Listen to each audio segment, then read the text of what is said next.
এখান থেকে যদি কোনো অজপাড়াগায় এই সরকারি ভবনটি চলে যায়, এই অফিসটি চলে যায়, তাহলে মানুষের চরম ভোগান্তির শিকার হবে।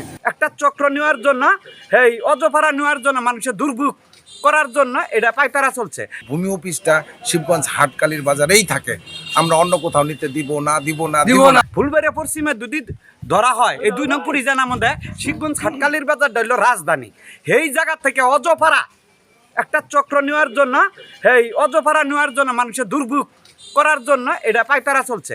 আমরা করজোর অনুরোধ করব প্রশাসন ঊর্ধ্বতম কর্মকর্তার কাছে, যেন আমাদের সুযোগ সুবিধার্থে, মানুষের সমস্ত সুযোগ সুবিধার্থে যাতে ভোগান্তি না হয়, এর জন্য শিবগঞ্জ হাটকালির বাজারে যে এই ভূমি অফিসটা আছে, এখানে যেন থাকে, তাদের কাছে আমাদের আকুল আবেদন। ভূমি অফিস দীর্ঘদিন ধরে সুনামের সঙ্গে এখানে কাজ করে যাচ্ছে, যেখানে মানুষের সুযোগ সুবিধা বেশি, চতুর্দিক দিয়ে রাস্তাঘাট পাকাকরণ সব কিছু মিলিয়ে আমাদের হাটকালির বাজারে এই ভূমি অফিসটা থাকবে। এটা আমাদের জোর দাবি, প্রশাসনের কাছে জোর দাবি, আমাদের বর্তমান এমপি মহোদয়ের কাছে জোর দাবি, ভূমি অফিসটা শিবগঞ্জ হাটকালির বাজারেই থাকে, আমরা অন্য কোথাও নিতে দিব না। যে ভূমি অফিসটি পূর্বে থেকে স্থাপিত হয়েছে, এখন যদি এটা এখান থেকে চলে যায়, তাহলে এই এলাকার মানুষের চরম ভোগান্তির শিকার হবে। আর শিবগঞ্জ বাজার হলো পুটিজানা ইউনিয়নের একটা প্রাণকেন্দ্র।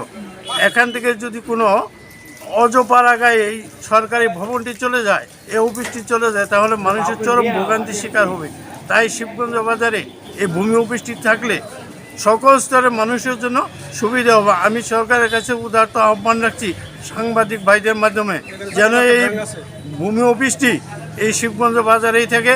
এখানে সংশ্লিষ্ট আরও ব্যাংক আছে, আর হাই স্কুল আছে, পাকা রাস্তা, চতুর্দিকে পাকা রাস্তা আছে, মানুষের যাতায়াতের সুব্যবস্থা আছে। তাই এই ভূমি অফিসটি এখানে থাকলে সকল স্তরের মানুষের জন্য সুবিধা হবে। তাই আমি বাংলাদেশ সরকারের কাছে উদারত আহ্বান রাখছি, আবারও যেন এই ভূমি অফিসটি শিবগঞ্জ বাজারেই থাকে।